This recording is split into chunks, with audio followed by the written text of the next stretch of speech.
𝒊𝒃𝒆𝒕 𝒊𝒔. Welcome to Tibet TV's weekly news edition on Tibet, His Holiness the Dalai Lama and Central Tibetan Administration. Let's look at today's headlines. His Holiness the Dalai Lama meets former Vice President of India, Jagdeep Dhandkar. Central Tibetan Administration releases official standardized Tibetan national anthem. Tibetan Institute of Performing Arts admits 12 students from Menchukha in landmark cultural initiative.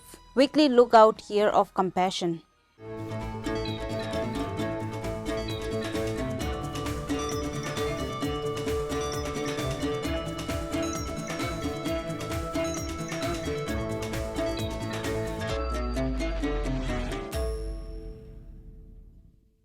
His Holiness the 14th Dalai Lama granted an audience to former Vice President of India, Jagdeep Dhandkar, and his family at his residence in Dharamshala on Tuesday this week.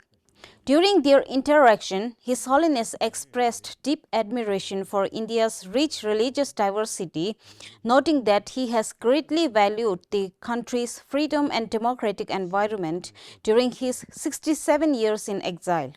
Shri Dhandkar described meeting as a blessed and unforgettable moment, saying it was an honor to be in presence of one of the world's most revered figures. For us, it's a blessed moment, face-to-face, enlightening, never to be forgotten moment, to be in the company of one of the greatest figures on the planet. His Holiness the Dalai Lama continues his regular public engagements, granting audiences and blessings to over 300 visitors daily from around the world. The Central Tibetan Administration has released the first official standardized versions of the Tibetan national anthem following the adoption of landmark legislation by the 17th Tibetan Parliament in exile.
The standardized versions of the Tibetan national anthem available in group vocal, solo and instrumental formats can be downloaded from public use from the Central Tibetan Administration's official websites and the Tibet TV's official Facebook page and YouTube channel. The numbered and musical notations of the anthem are also provided for public reference. These versions represent officially standardized forms of the Tibetan national anthem in 3 formats, following the adoption of the rules and regulations for the use of the Tibetan national flag, emblem and anthem by the 17th Tibetan Parliament in exile during its 11th session. The Tibetan Institute of Performing Arts on Saturday last week formally inducted 12 students from Menchukha, Arunachal Pradesh under a special initiative aimed at preserving and promoting Himalayan cultural heritage. Secretary Dundul Dorji of the Department of Religion and Culture attended the event as chief guest and emphasized the importance of safeguarding Tibetan religion, culture and language. An appreciation letter from Shri Pasang Dorji Sona, Honorable Minister for Education, Parliamentary Affairs, Rural Works, Tourism and Public Libraries, Government of Arunachal Pradesh commended the effort, describing it as a meaningful step toward fostering mutual understanding and cooperation. The initiative is expected to not only support cultural preservation but also strengthen ties between Tibetan and Arunachal Pradesh communities. As the Tibetans and Tibet supporters around the world observe Year of Compassion in honor of His Holiness the 14th Dalai Lama's 90th birthday, Tibetans in Dharamshala, North America, Australia and Britain celebrated with photo exhibition, cultural meet and cleanup drive. In Dharamshala, the Tibetan Parliament in Exile organized an exhibition titled Democracy, a Gift of His Holiness the Dalai Lama to Tibetan People at the Upper Tibetan Children's Village School on Monday this week for 3 days.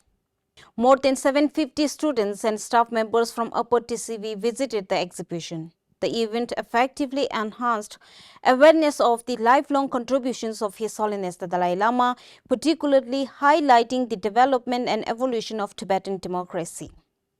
In North America, the first ever cultural competition among weekend schools under the North America Tibetan Associations was held on 4th April 2026 at the Phunzo Deshi Community Hall of the New York and New Jersey Tibetan Community.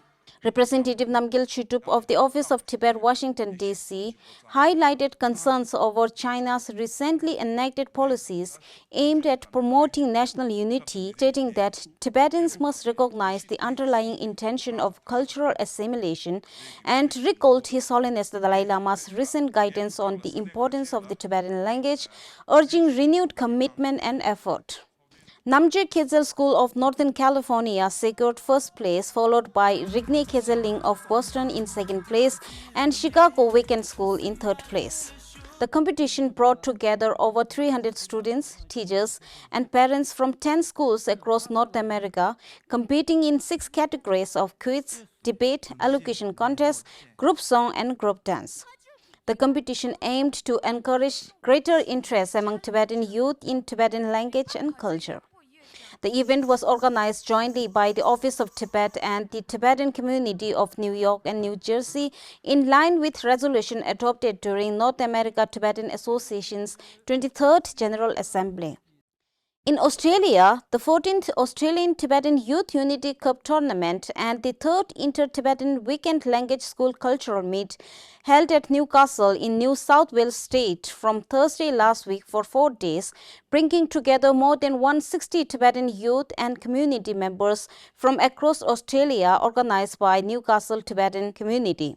A total of 21 teams from Tibetan communities in New South Wales, Queensland, Victoria and Australian Capital Territory participated, including 5 football teams and 16 basketball teams. Sydney Hustle team won the football championship, while Sydney Chelsom and the Newcastle Chicktail girls team secured the basketball trophies.